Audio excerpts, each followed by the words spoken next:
Imagine if someone had a magnifying glass so big it could see all the toys in every house at once. What would you do with it? Would you point it at the playground to stop fights? Would you peek inside a neighbor's toy box? This is the simple picture that helps explain Palantir. Think of Palantir as a very powerful magnifying glass and a magic rectangle that grown-ups use to look at lots of bits of information at once. This is the story of how that magnifying glass was made, who gave money to build it, what the toys, called Gotham and Foundry, actually do, and why some people are glad and others are worried. If you like clear, simple explainers, hit subscribe. If you want sources and links mentioned in this video, they're in the description below. After the big attacks on September 11, 2001, many people said the problem wasn't that there were no clues. It was that the clues were on too many different tables. Some clues were on a desk with passports, others were scribbled on a phone bill. A few were in a file nobody thought to open. Imagine 1,000 puzzle pieces scattered across many rooms. No one could sit at one table and see the whole picture. Some grown-ups decided to build a single table. The table wouldn't be wood. It would be a system that could put lots of puzzle pieces together quickly. A few technology entrepreneurs who had worked on online payments, people tied to PayPal, and some unusual investors helped pay to build that table. One of the early backers is known to be Peter Thiel, a co-founder of PayPal. In some earlier notes, the name was misspelled as Peter Thiel, corrected here. The company that grew from this idea became Palantir. One of its public leaders is Alex Karp. Early investments also included money linked to venture funds with connections to US intelligence, site source, transcript reference.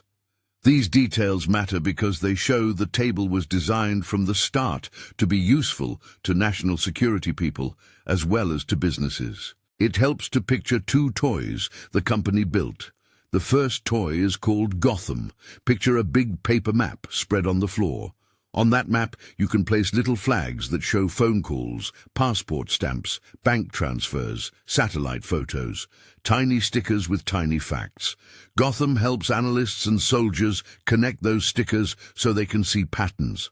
In war zones, for example, analysts used Gotham to stitch together sightings of suspicious activity, vehicle movements and communications. That could help find hidden bombs or the person who planned them. One concrete example reported about early field use involved detecting roadside bombs and linking patterns of behavior to reduce threats in conflict zones. Site source, transcript reference. That's a clear benefit. The tool let people see connections faster than before. But there's always a second side. The same tool that spots threats in a jungle can also point at people in cities. It can suggest which houses to watch or which phone numbers to check. Critics say that when you let a single private tool point out suspects, mistakes can follow, and people who are innocent may be watched more closely. So, benefit, then risk. The second toy is called Foundry. Imagine a tidy, magic rectangle on a desk that pulls together every messy spreadsheet, every report, and every list the company owns. A hospital might use the rectangle to see where masks, ventilators, and staff are across many locations. A large oil company might use it to forecast which pipeline needs maintenance. A hedge fund might use patterns gathered across many public data sources to make investment guesses. One concrete example of Foundry's corporate use is hospitals managing supplies and allocating resources during health crises. Site source, transcript reference. Foundry promises to make many small decisions faster by giving a single view of many pieces of data. The caveat is that the rectangle often offers recommendations without showing every reason it chose them. If a hospital follows a recommendation without understanding all the assumptions behind it, problems can occur and accountability can be hard to trace. Both toys share a trait. They try to stitch many different kinds of information together. Technically, people call this data fusion. For our 5-year-old idea, it's like taking pieces from many puzzle boxes and gluing them onto one big board so you can see a bigger picture. That picture can be incredibly useful. It can help catch a planned attack. It can help supply a region with masks before shortages get bad. It can predict where a factory will have trouble and let managers fix it. But it can also hide how it reaches those conclusions. The tool may say, "Look here," without showing exactly why. That's the black box problem. Black box means you get an answer, but you don't see inside the toy to watch how it made that answer. Imagine a game where a friend always tells you which block to pick, but won't explain the rule. You might win sometimes, but you don't know if your friend is playing fair. With tools like Gotham and Foundry, clients get recommendations. But outside experts, watchdogs, and the public may not be able to inspect how those recommendations were made. This matters especially when the recommendations affect people's freedoms. Early on, these tools were mainly used by the military and intelligence agencies overseas. Soldiers and analysts liked having a single map that combined many sources. But the toy didn't stay overseas for long. It came home. Police departments, immigration agencies, and border authorities began to try the magnifying glass on local problems. One way to understand the worry here: imagine your cousin rides her bike past a house several times. A map that connects many facts might put a red dot on the house because your cousin's trips match other small signals. Does that make the house suspicious? Maybe not. But when machines and private tools point to people, the results can ripple through real life. When Palantir's products moved into domestic law enforcement and immigration enforcement, critics raised alarms. Civil liberties groups warned that building large surveillance pictures could lead to profiling or predictive policing, where the system suggests who is likely to commit a crime based on patterns. Supporters said the tools help find genuine threats faster and can be audited internally. Critics said audits can be limited if the inner logic of the tool is hidden. The right way to balance these claims is to demand transparency and accountability whenever public powers use private tools.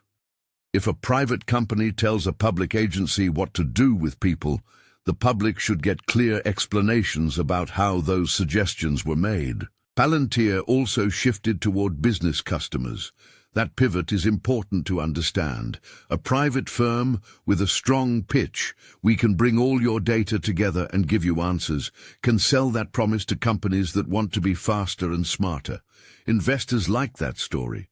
The company's secrecy sometimes worked like a special sauce. Investors wanted access to something that looked like a unique advantage, but that others couldn't easily copy. That created a mythology around Palantir's capabilities that fed investor appetite even when the company's early finances were complicated.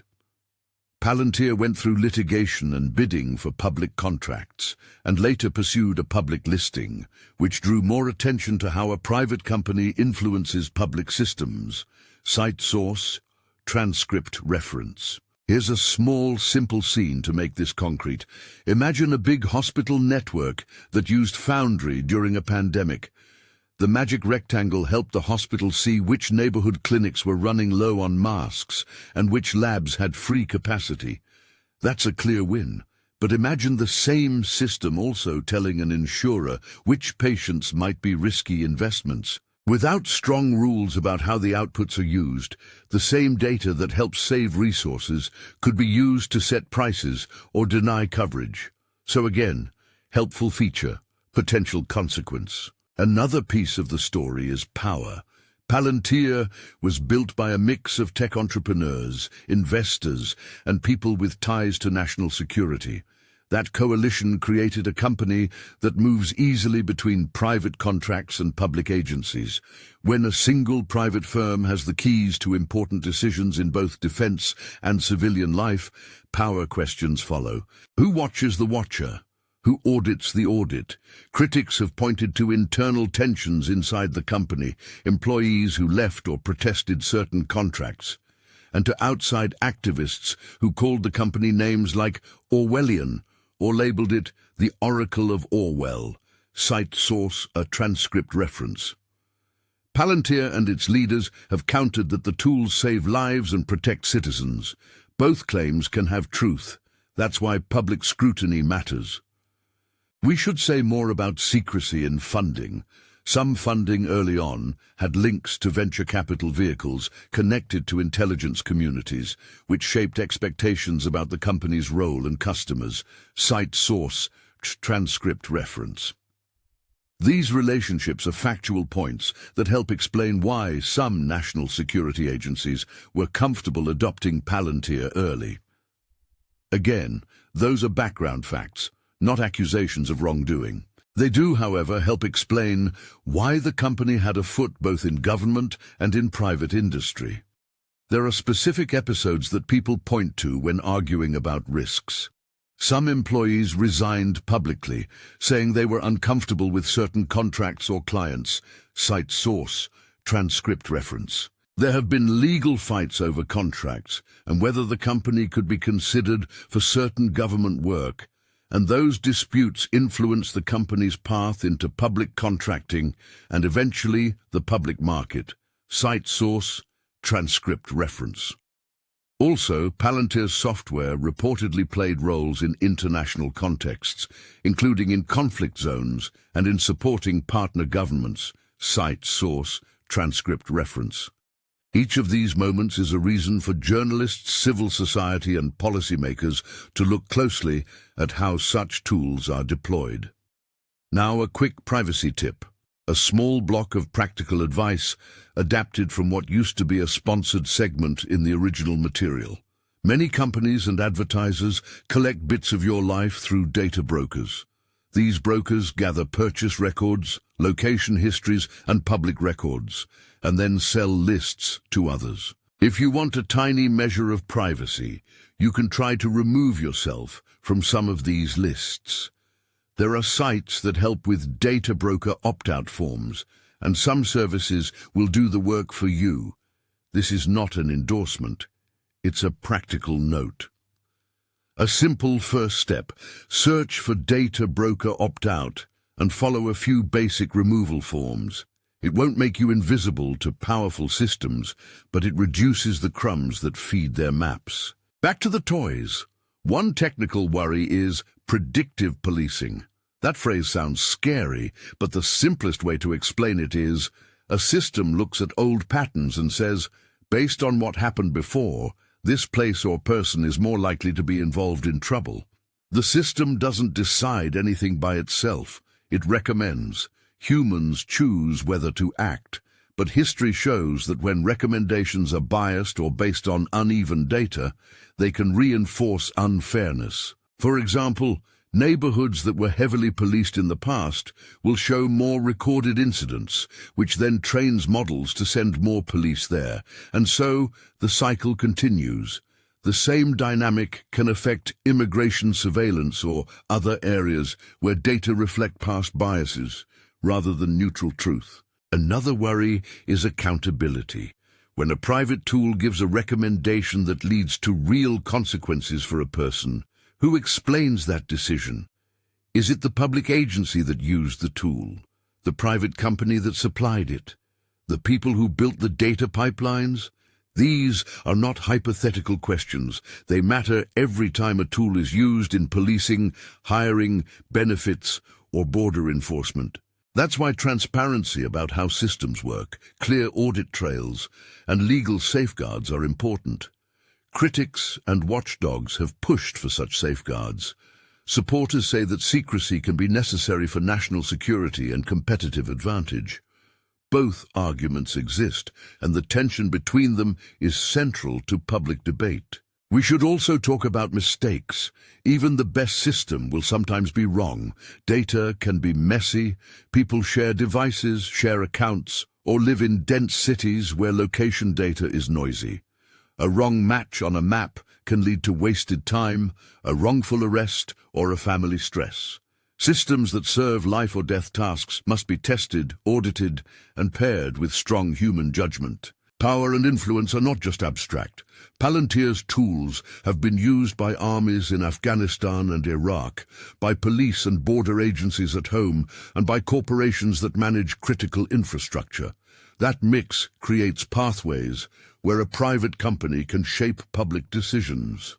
When private choices affect the public, we need public oversight. That might mean contracts with clear transparency requirements, independent audits, and rules that limit the use of predictive tools in sensitive decisions.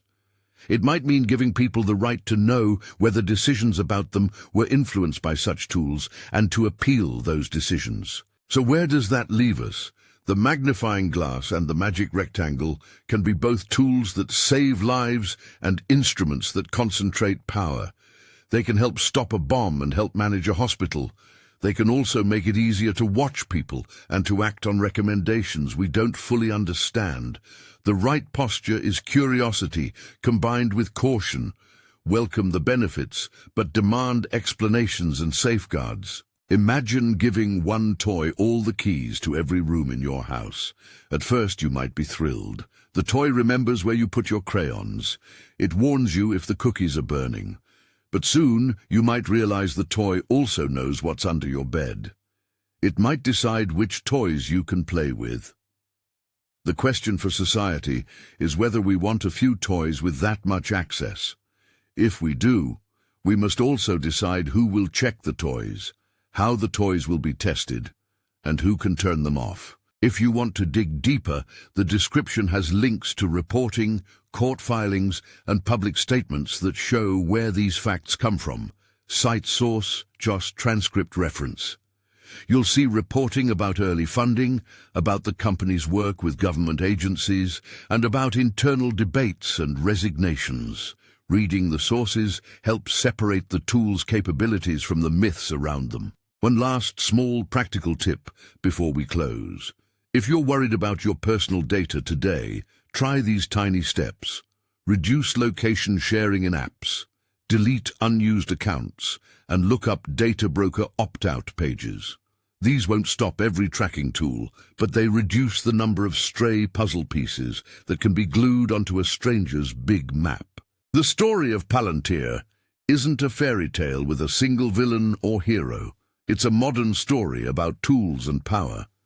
It asks a simple question in complicated clothes. Who builds the table? Who sits at it? And who gets to ask how it works? Keep that question in your pocket the next time a new, powerful tool promises to make decisions easier or faster. Ask for explanations, ask for audits, ask who pays and who benefits. If this simple 5-year-old style guide helped you understand a little more about a big and complex company, check the description for sources and one recommended privacy resource. Share this with someone who likes plain talk about tricky tech. And if you want more explainers like this, simple metaphors for complicated things, subscribe and stick around.